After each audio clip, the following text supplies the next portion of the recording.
Welcome to coffee with JK. ഓരോ ജീവിതയാത്രയും ഒരു ഓർമ്മപ്പെടുത്തലാണ്. ഇനിയും ഒരുപാട് ദൂരം പോകാനുണ്ട് എന്നൊരു ഓർമ്മപ്പെടുത്തൽ. ഒരുപാട് കാര്യങ്ങൾ നമ്മൾ അവസാനിച്ചു എന്ന് വിചാരിക്കുന്ന സ്ഥലത്തു നിന്നാണ് ജീവിതം തുടങ്ങുന്നത്.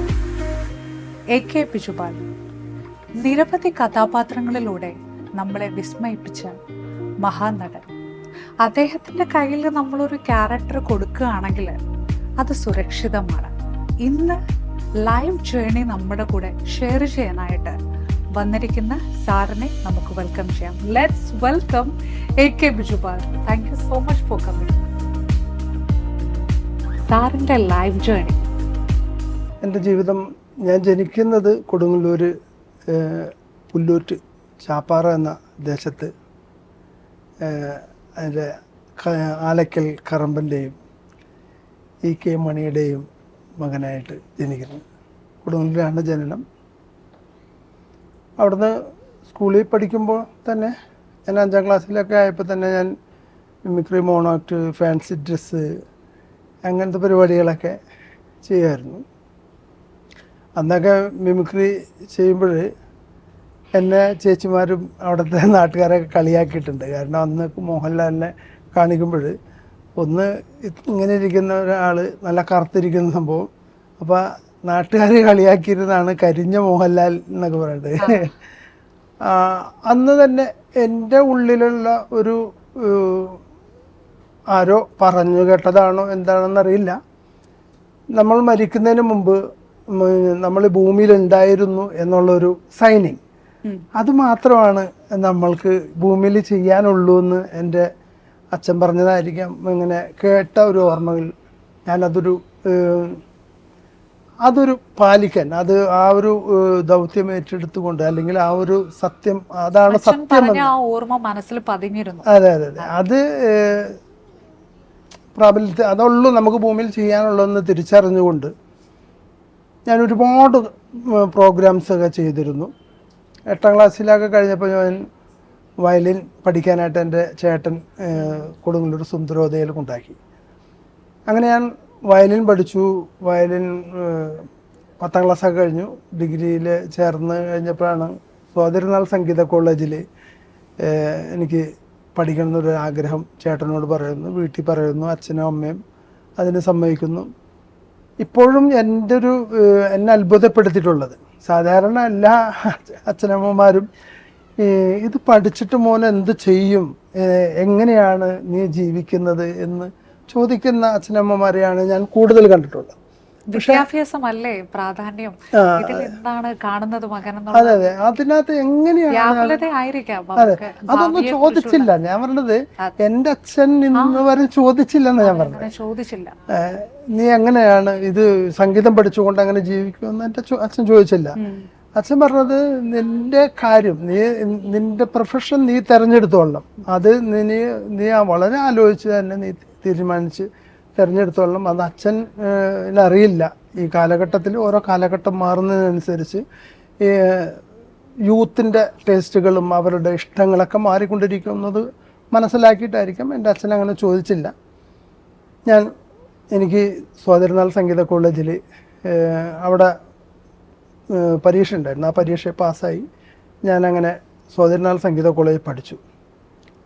എല്ലാം ജീവിതത്തിലെ ഓരോ നിമിഷങ്ങളും എന്താ പറയുക, ഒരു നിമിത്തമായിട്ട് വിശ്വസിക്കുന്നത് ഞാൻ. കാരണം ഞാൻ അവിടെ എത്തിയപ്പോൾ മ്യൂസിക് കോളേജിൽ പഠിക്കാൻ തുടങ്ങി. അവിടെ ചെന്ന് കഴിഞ്ഞപ്പോൾ നമ്മൾ കണ്ടൊരു ലോകമല്ല, വേറൊരു കൾച്ചർ നമുക്ക് ഫീൽ ചെയ്യാൻ തുടങ്ങി. അവിടെയൊക്കെ അറിഞ്ഞും അറിയാതെയും കുറേ ജാതി സ്പിരിറ്റുകൾ, സംഭവങ്ങൾ ഒക്കെ ഉണ്ടെങ്കിൽ ഇങ്ങനെ നിൽക്കുന്നുണ്ടായിരുന്നു. അതിൻ്റെയൊക്കെ കുറേ അനുഭവങ്ങൾ ഞാൻ മ്യൂസിക് കോളേജിൽ പഠിക്കുമ്പോൾ, അന്ന് ക്ലാസ്സിൽ ഏറ്റവും നന്നായിട്ട് വയലിൻ വായിക്കുന്നവരിൽ ഒരാൾ ഞാനും കൂടിയാണ്. അന്ന് ഡൽഹി ദൂരദർശനിൽ നിന്ന് ഒരു ചാനലിൻ്റെ ഷൂട്ടിങ്ങിന് വന്നേക്കുന്നു. അപ്പോൾ അന്ന് വളരെ സെലക്റ്റീവായിട്ട് മൂർത്തി സാറ് വന്ന് ഓരോ അത്തരം ആളുകളെ എന്നുവെച്ചിട്ടുണ്ടെങ്കിൽ ആ ജാതിയിൽ മുന്തിയ ആളുകളെ മാത്രം സെലക്ട് ചെയ്ത് കൊണ്ടുപോയിട്ട് ആ ചാനലിലൊരു പ്രോഗ്രാം ഷൂട്ട് ചെയ്ത് പോകുന്നുണ്ട്. അന്ന് ഞാൻ വളരെ പച്ചയ്ക്ക് തന്നെ സാറിനോട് ചോദിച്ചു, സാറേ എനിക്കും ഒരു ക്രോസ് ബെൽറ്റ് ഉണ്ടായിരുന്നെങ്കിൽ എന്നെ പ്രോഗ്രാമിനോട് ഒക്കെ ആയിരുന്നു എന്നൊക്കെ പറഞ്ഞിട്ട് ഞാൻ വളരെ ടാലന്റിനെക്കാളും എനിക്ക് ഉണ്ടായിരുന്നു. അപ്പൊ അതൊക്കെ എന്നെ തിരഞ്ഞെടുക്കുമായിരുന്നില്ലേ എന്നുള്ളൊരു ചോദ്യം. അതൊക്കെ ഇപ്പൊ ഈ റീസെന്റ് വന്നിരിക്കുന്ന സംഭവത്തിൽ നിന്നൊക്കെ അന്നേ ഉണ്ട് സാധനം, പലവരും ഉള്ളിൽ ഒതുക്കി വെച്ചിരിക്കുന്നതെന്ന് മാത്രമേ ഉള്ളൂ. പക്ഷെ അവിടെ ഒന്നും നമ്മളെ തളരാൻ നിന്നില്ല.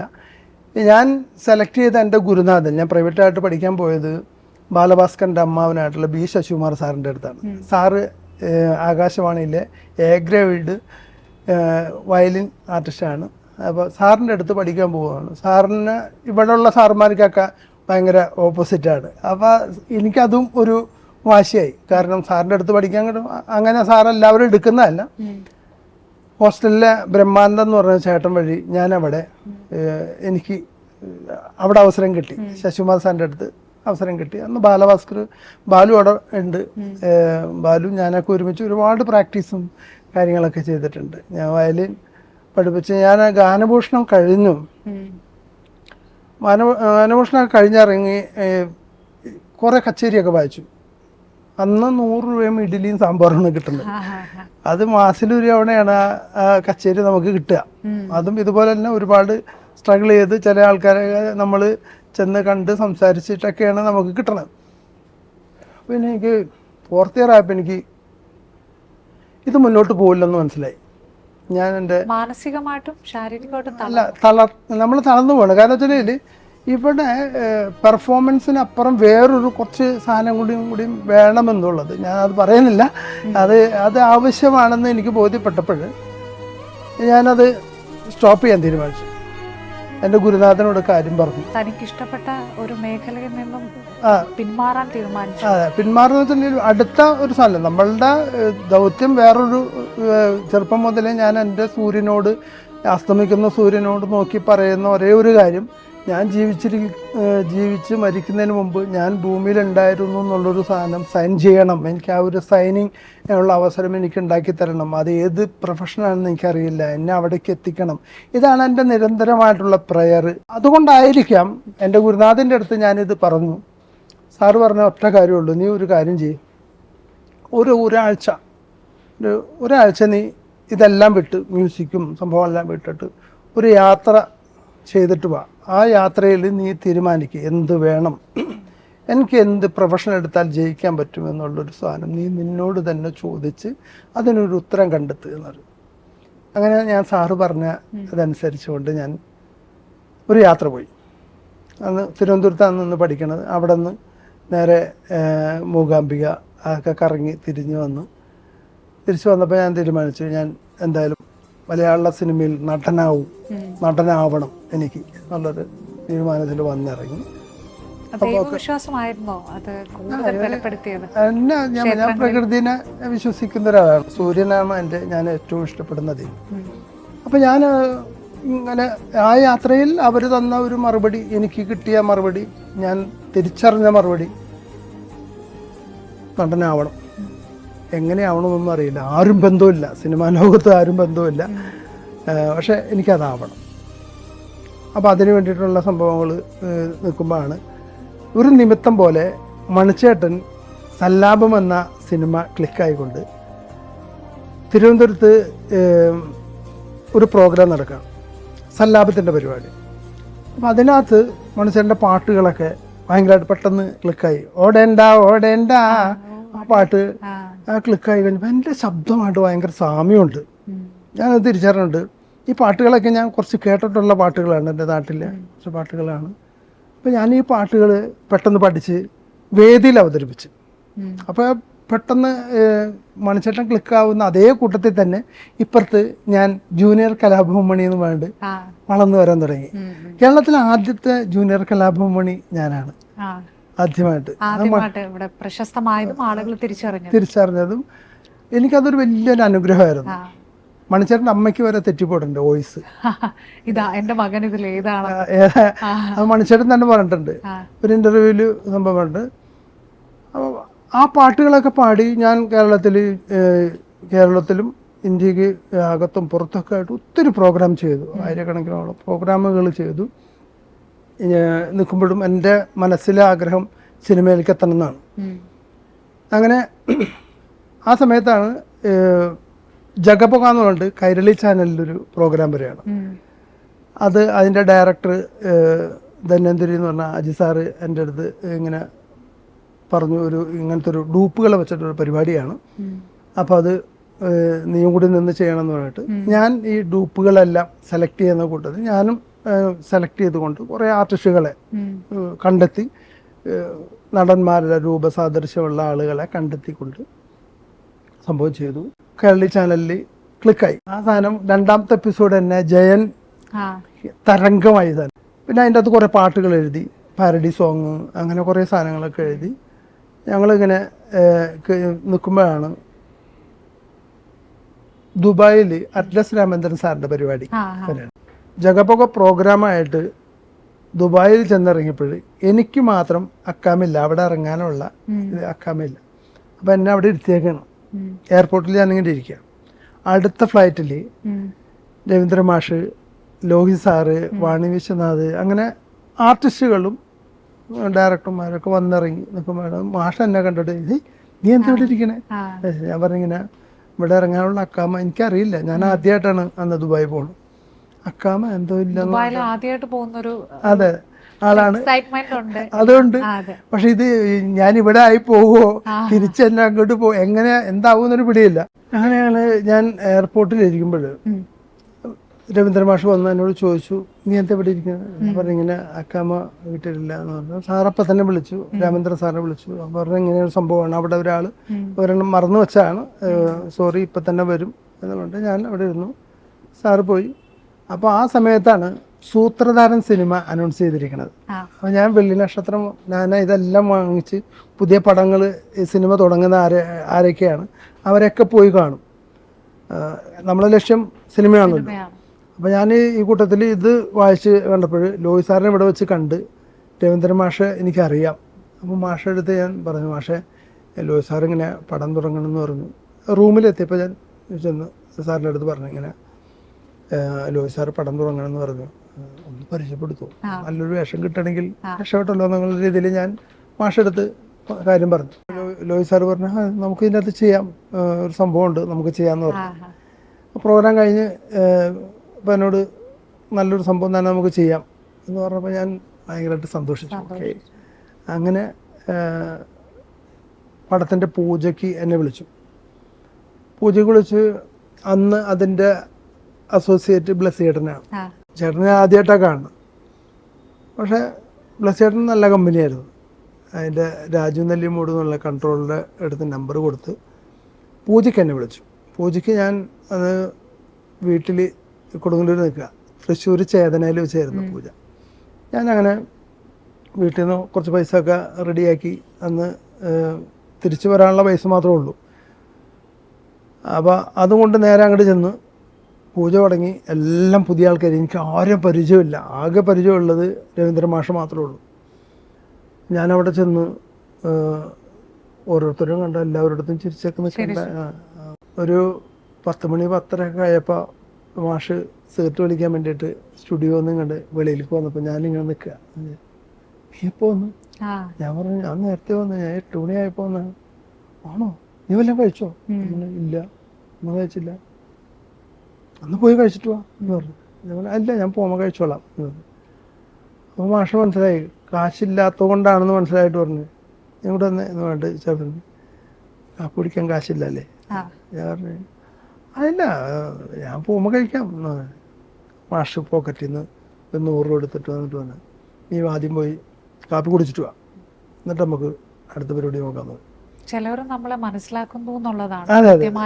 അത് മാഷിന്റെ ഒരു പ്രത്യേക, മാഷൊക്കെ ആ വഴിയിലൂടെ കടന്നു വന്ന ആളാണ്. നമ്മള് ഇല്ല എന്ന് പറയാനുള്ള ഒരു ആത്മാഭിമാനക്കുറവോ നമുക്ക് എന്തൊക്കെയാണ് നമ്മളുടെ ഉള്ളിലുള്ള ഈഗോ ആയിരിക്കാം. ചിലവര് വന്ന വഴികൾ മറക്കപ്പെടുന്നു, പക്ഷെ മറക്കാതിരിക്കുന്ന ഇത്തരം സാഹചര്യങ്ങൾ ഉണ്ടാകുമ്പോൾ, നമുക്കറിയാവുന്ന വ്യക്തികൾ ഉണ്ടാകുമ്പോൾ തീർച്ചയായിട്ടും നമുക്ക് ആ സമയത്ത് ഒരു ആശ്വാസമാണ്. അതെ അതെ. അപ്പോൾ ഞാൻ പോയി ചായ കുടിച്ചിട്ട് വന്നപ്പോൾ സാറിങ്ങനെ സീറ്റ് വിളിച്ച് വെളിയിൽ നിൽക്കുന്നുണ്ട്. എന്നിട്ട് എന്നോട് പറഞ്ഞു, ആ സീറ്റ് കത്തിച്ചിട്ട് കുറേ കാര്യങ്ങളൊക്കെ ചോദിച്ച്, എന്തൊക്കെയുണ്ട് വിശേഷങ്ങളൊക്കെ ചോദിച്ചിട്ട് പറഞ്ഞു,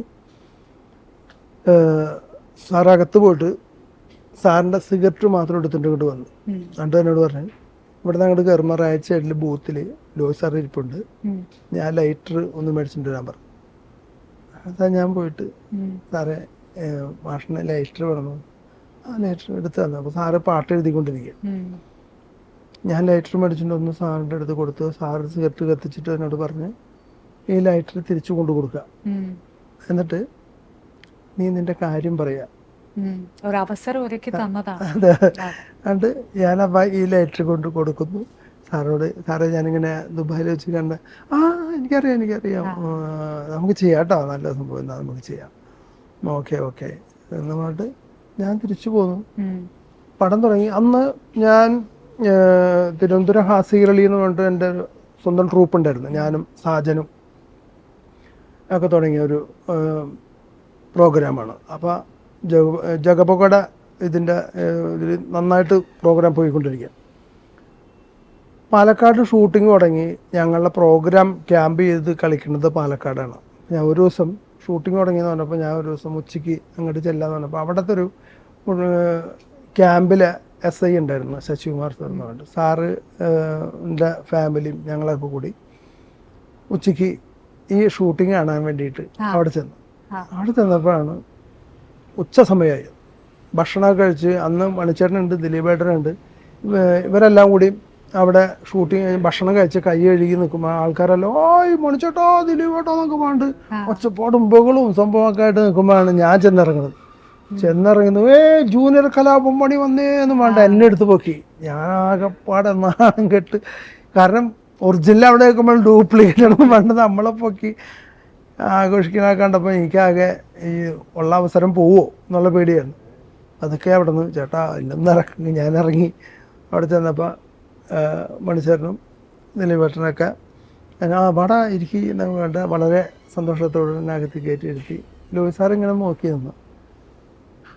അത് കഴിഞ്ഞ് ഓക്കെ എന്നിട്ട് ഞാൻ അവിടെ നിന്ന് കുറച്ച് നേരം ഒരു 1/2-3 മണിക്കൂറും അവരോട് സംസാരിച്ച് അത് കഴിഞ്ഞ് ഞാൻ തിരിച്ചു പോന്നു.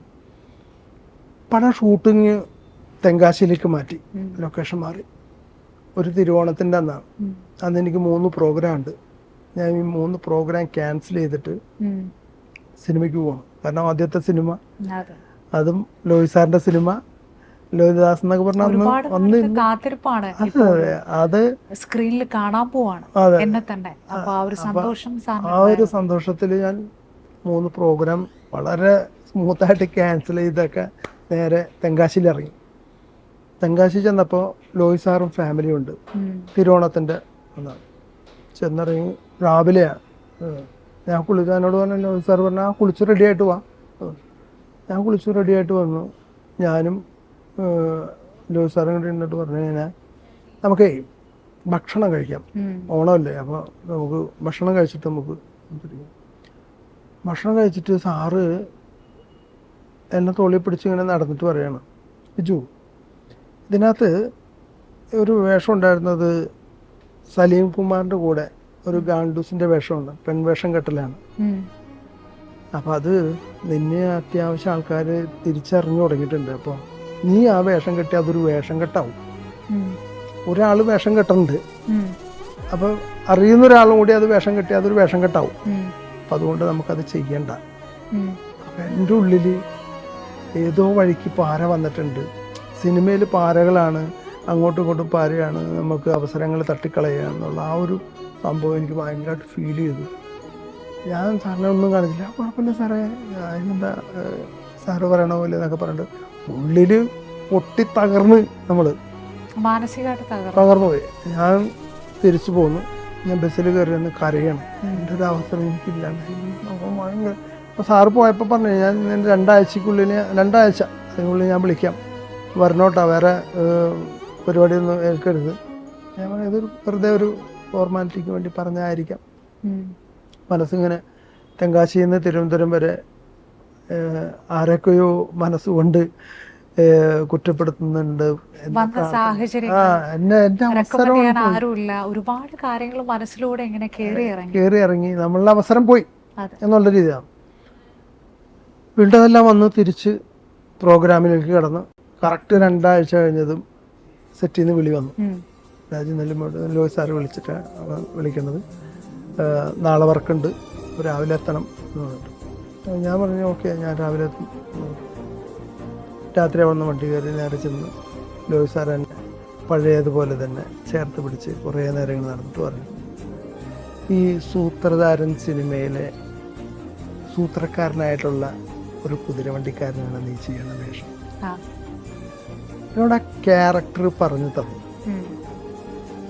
മലയാളിയാണ്, എല്ലാ ഭാഷയും സംസാരിക്കുന്ന ഒരുത്തനാണ്, എല്ലാ ഭാഷകളും കൂടി ചേർന്നിട്ട് ഒരുമിച്ച് പറയുന്ന, ജീവിക്കാൻ വേണ്ടി എന്തും ആരും എന്താ പറയുക, ഒരു 10 രൂപ കിട്ടണമെങ്കിൽ എന്തും പറഞ്ഞ് പറ്റിച്ചെങ്കിലും ആ പൈസ മേടിച്ചെടുക്കും.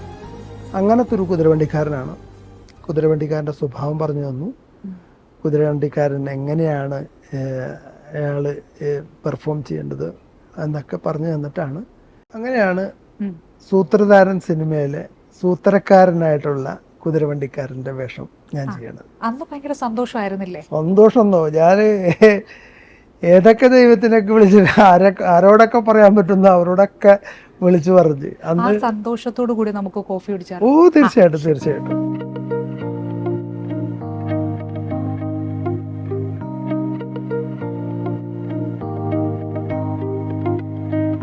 അതിനുശേഷം നമ്മൾ എൻ്റെ വീട് അപ്പൂവിൻ്റെ അങ്ങനെ ഇന്ന് ചെറുതും വലുതുമായിട്ട് ഒത്തിരി വേഷങ്ങൾ, ഞാൻ മാത്രമുള്ളൊരു സിനിമ 18+ എന്ന് പറഞ്ഞിട്ട് ഞാൻ മാത്രമുള്ളൊരു സിനിമ ഇറങ്ങി. അങ്ങനെ വന്ന് ഇന്നൊരു 107 സിനിമ ഞാൻ അഭിനയിച്ചു. ചെറുതും വലുതൊക്കെ ആയിട്ട് 107 സിനിമകൾ എനിക്ക് ചെയ്യാൻ പറ്റി. നല്ല ഡയറക്ടേഴ്സിൻ്റെ കൂടെ ജോഷി സാറിൻ്റെ പടം, ഷാഫി സാറിന്റെ പടം, അങ്ങനെ 107 സിനിമകൾ ചെറുതല്ല. തീർച്ചയായിട്ടും വളരെ സന്തോഷം, ഇനിയും ചെയ്യട്ടെ. അതെ അല്ല, പക്ഷെ എനിക്കിപ്പോഴുള്ള സങ്കടം എന്ന് വെച്ചിട്ടുണ്ടെങ്കിൽ ജനങ്ങള് എന്നെ സിനിമയിൽ ഉള്ളല്ലേ എന്ന് പറയുന്ന ആ ഒരു സ്ഥലത്തെ ഞാൻ എത്തിയിട്ടുള്ളൂ. സിനിമയിലൊന്ന് ചേട്ടൻ എനിക്കറിയാം സിനിമയിലുള്ളല്ലേ എന്ന് പറയുന്നിടത്ത് ആണ് നമ്മൾ സിനിമ നടനാവുന്നതാണ് എൻ്റെ വിശ്വാസം. സിനിമകളുടെ എണ്ണമല്ല, പക്ഷേ നമ്മൾ ചെയ്യുന്ന കഥാപാത്രം. അതെ അതെ.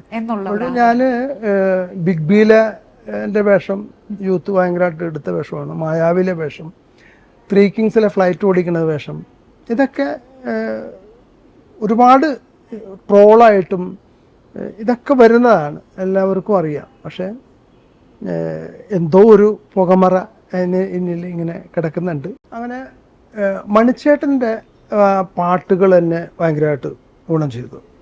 അന്ന് മണിച്ചേട്ടൻ തന്നെ പറഞ്ഞാടാ നീ എൻ്റെ പാട്ട് കൊണ്ട് ജീവിക്കണം കേട്ടോ എന്ന് പറഞ്ഞപ്പോൾ എന്തുകൊണ്ട് എനിക്ക് പാട്ടുകൾ എഴുതിക്കൂടാ? ഞാൻ സംഗീതം ചെയ്യുന്ന ഒരാളാണ്.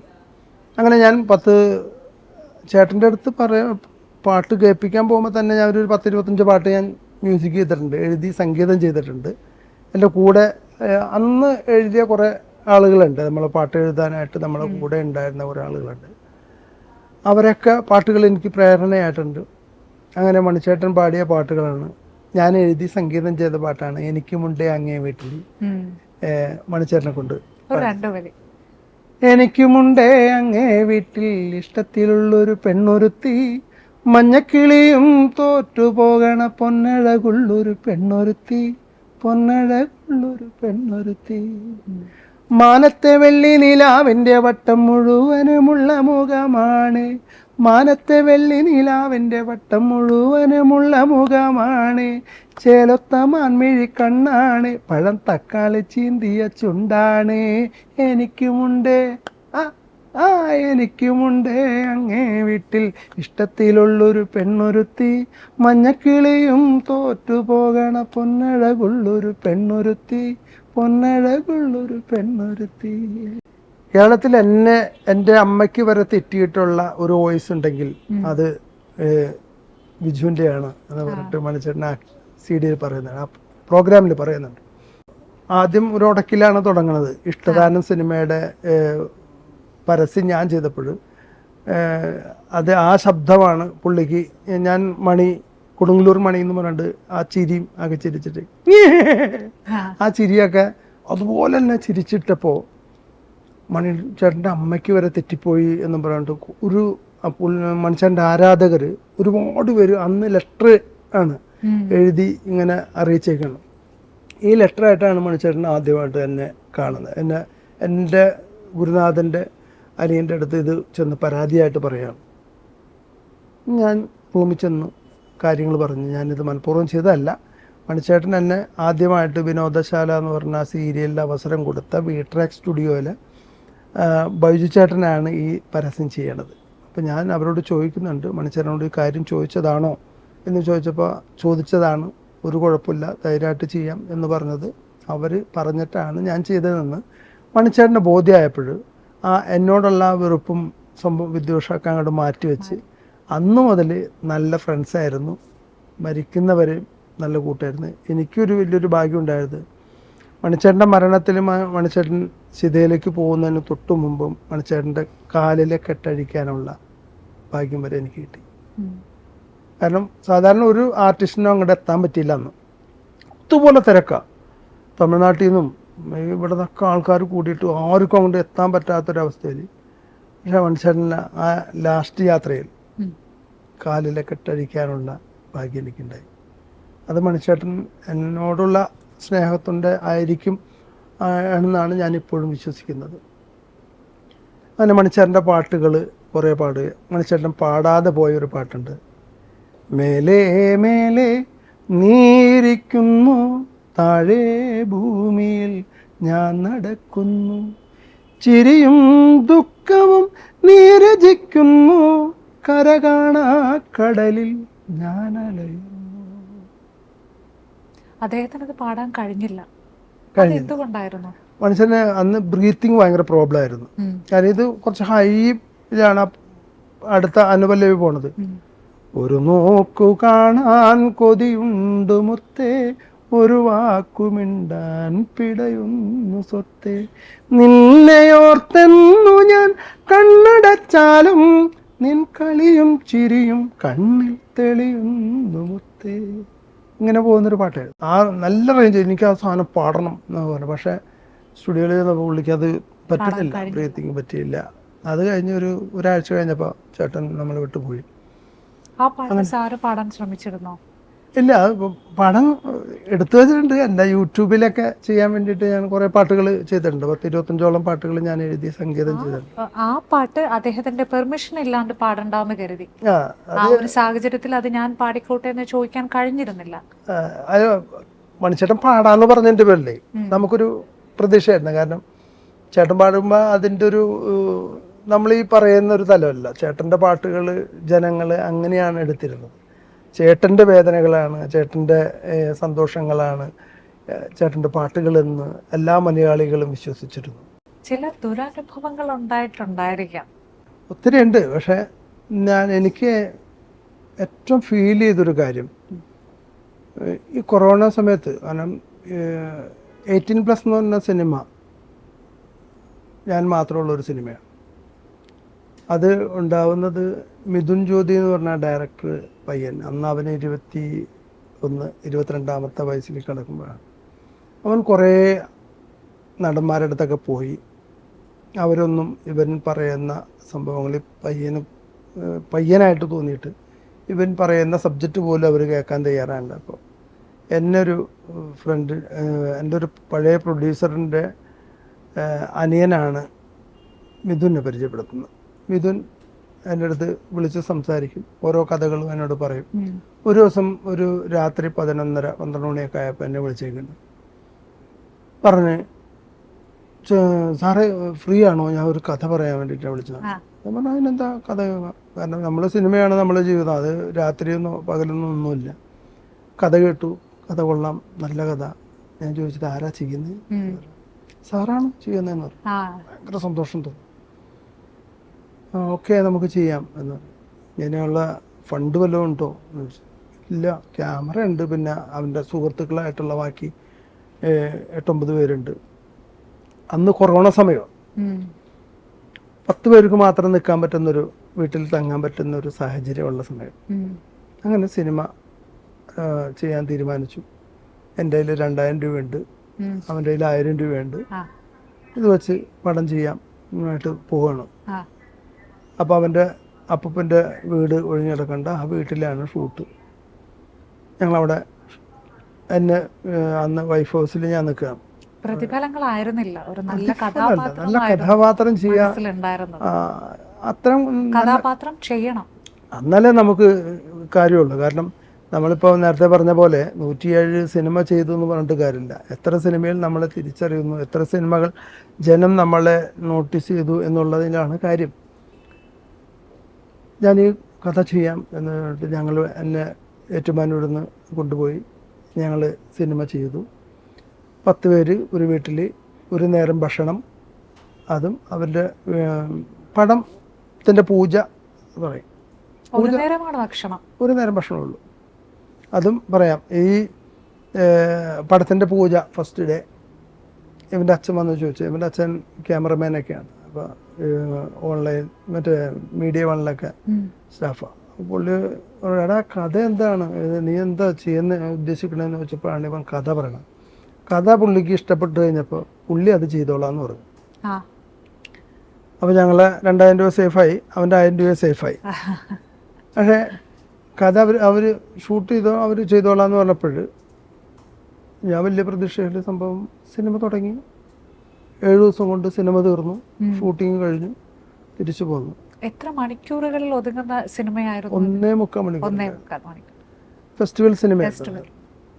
അപ്പം ഇത് കഴിഞ്ഞ് അതിനകത്തൊരു പാട്ടുണ്ട്, 2 പാട്ടുണ്ട്. ഒന്ന് സിത്താര പാടിയിരിക്കുന്നത്, ഒന്ന് ടൈറ്റിൽ സോങ് ആയിട്ട് വിദ്യാരമാഷ് പാടിയിരിക്കുന്ന ഒരു പാട്ട്. അപ്പോൾ ഈ പാട്ടിൻ്റെ എനിക്ക് ഏറ്റവും ഫീൽ ചെയ്തത്, കാരണം നമ്മൾ 5-10 ദിവസം ഒരുമിച്ച് ഒരു റൂമിൽ ഈ ഇത്രയും ആളുകൾ ഒരുമിച്ച് കഴിഞ്ഞിട്ട് ഈ CD എല്ലാവരും പോകുന്നു. ഞങ്ങൾ CD പ്രകാശനത്തിന് വേണ്ടിയിട്ട് അവൻ്റെ നാട്ടിൽ വെച്ച് നടത്തുക.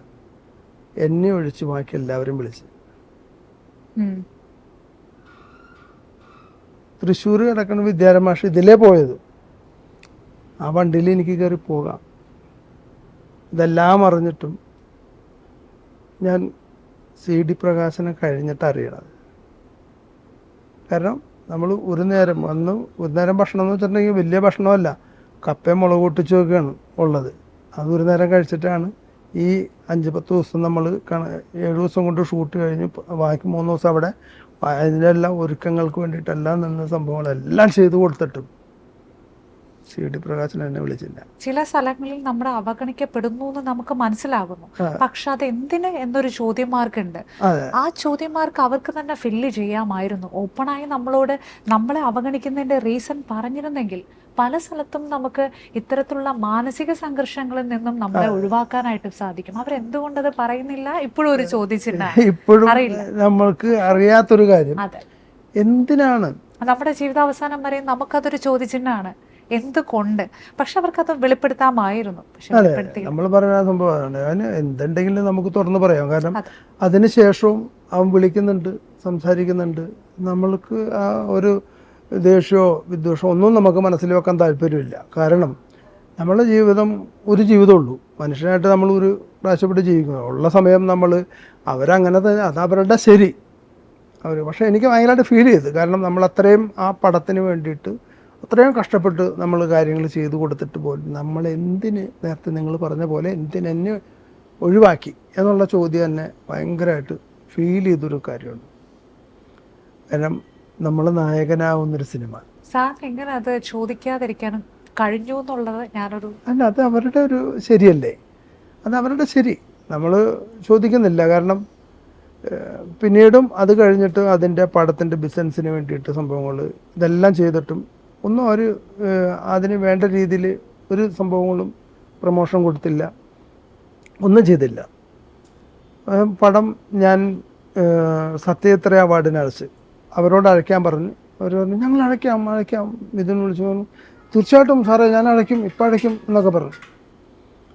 അടയ്ക്കും എന്ന് പറഞ്ഞിട്ട് ഈ സാധനം ഞാനവിടെ വിളിച്ച് ചോദിക്കുമ്പോൾ ഇല്ല അവർ ഒന്നും അയച്ചിട്ടില്ല, ഡോക്യുമെൻറ്റ്സ് ഒന്നും വന്നിട്ടില്ല എന്നാണ്. ഓക്കെ, അപ്പോൾ ഞാൻ വേറെ ഏതൊരു ഷൂട്ടിങ്ങിന് വേണ്ടിയിട്ട് പൊള്ളാച്ചിയിൽ അങ്ങോട്ട് നിൽക്കുമ്പോഴാണ് ഇതിന് വിളിക്കണത്. ഞാൻ പറഞ്ഞു കുഴപ്പമില്ല, ഞാൻ തിരിച്ച് വന്നിട്ട് ഞാനത് അയക്കാം എന്നുകൊണ്ട് ഞാൻ വന്നിട്ട് ആ ഫയലും സിനിമയും അതിൻ്റെ ബാക്കിയുള്ള ഡോക്യുമെൻറ്റ്സും കാര്യങ്ങളൊക്കെ ഞാൻ അയച്ചു കൊടുത്തു. ആ പടത്തിന് സ്പെഷ്യൽ ജൂറി മെൻഷൻ അവാർഡ് ഉണ്ടായിരുന്നു എനിക്ക്, നല്ല നടനുള്ള. പക്ഷെ അവർ ആ സാധനം ചെയ്തില്ല. ഞാൻ അപ്പോഴും ചോദിക്കും, നിങ്ങൾ എന്താണ് ഇതുകൊണ്ട് ഉദ്ദേശിക്കുന്നത്? ഈ സംഭവമൊക്കെ കഴിഞ്ഞ് ഈ പടം എല്ലാം ഇവരിങ്ങനെയൊക്കെ കഴിഞ്ഞ് ആ സമയത്താണ് 18+ എന്ന് പറഞ്ഞിട്ട് വേറൊരു പടം വരണം. നമ്മൾ കൊറോണ സമയത്ത് ഈ പടം ചെയ്തേക്കണതിൻ്റെ പേരിൽ അന്ന് ഈ ഇവിടെ ബോർഡിൽ നമ്മൾക്ക് രജിസ്ട്രേഷൻ ഇല്ലായിരുന്നു. പക്ഷെ നമ്മൾ സെൻസർ ചെയ്തിട്ടുണ്ടായിരുന്നു. പടം സെൻസർ സർട്ടിഫിക്കറ്റിൽ 18+ എന്നാണ് കിടക്കുന്നത്. ഇവർ ഈ പടം അവിടെ കൊണ്ടു ചെന്നപ്പോൾ സെൻസർ സർട്ടിഫിക്കറ്റ് കിട്ടൂല, 18+ എന്നുള്ള പടം വന്നിട്ടുണ്ട്. അങ്ങനെ അവർ അതിൻ്റെ കൂടെ തന്നെ വേറൊരു ചെറിയൊരു സംഭവം കൊണ്ട് ചേർത്തിട്ടാണ് അവർ 18+ ഇറക്കുന്നത്.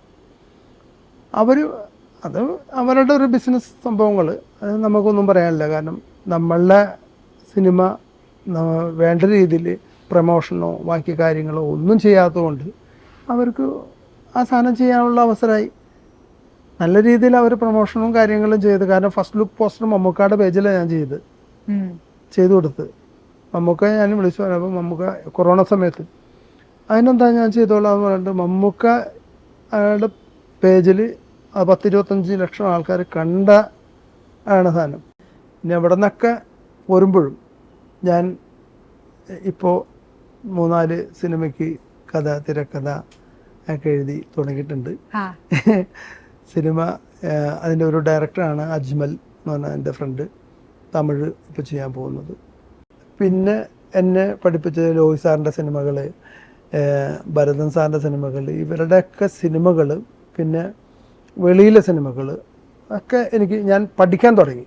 എൻ്റെ ജീവിതത്തിൽ ഇന്ന് ഞാൻ ഏറ്റവും കൂടുതൽ സന്തോഷിക്കുന്നത് ഞങ്ങൾക്ക് മക്കളുണ്ടാവില്ല എന്നുള്ള രീതിയിലായിരുന്നു. കാരണം വെച്ചാൽ 2-3 എണ്ണം ആയത് പോയി, പിന്നെ നടക്കുമോ, കാരണം ഇത്രയൊക്കെ പ്രായമായി സംഭവങ്ങളൊക്കെ നടക്കുമോ എന്നൊക്കെ നോക്കുമ്പോഴാണ് എൻ്റെ ഒരു ഫ്രണ്ട് ഡോക്ടർ ഉണ്ട് അങ്കമാലിയിൽ, അത്താണിയിൽ.